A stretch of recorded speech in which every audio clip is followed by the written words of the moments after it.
1950లో రాజ్యాంగం వచ్చిన తర్వాత ఒక చంపకం దొరై రాజన్ అనే ఆవిడ కేసు వేసింది. ఓకే, చంపకం దొరైరాజన్ కేసులో 1921లో మద్రాస్ ప్రెసిడెంట్ వాళ్ళు పాస్ చేసిన కమ్యూనల్ జీవో అన్కాన్స్టిట్యూషనల్, రాజ్యాంగ విరుద్ధమని సుప్రీంకోర్టు చెప్పింది. అయితే ఏమైంది ఇప్పుడు? అప్పుడు పెరియారు జైల్ బరో అని పిలుపునిచ్చాడు.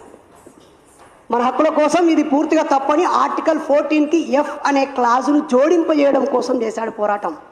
అరే కొండదొర్రే, ఆర్టికల్ 14కి క్లాజులు సబ్ క్లాజులు అని ఏముండేరా? ఏబిసిడే ఉంటది, ఎఫ్ ఎక్కడి నుంచి వచ్చిందిరా?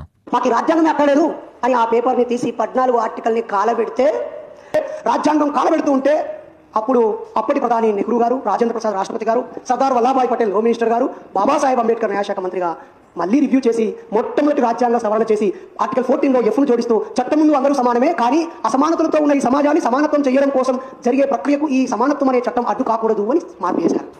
అరే ఎరుపుకా, ఇప్పుడు నీకు 2 విషయాలు చెప్తా.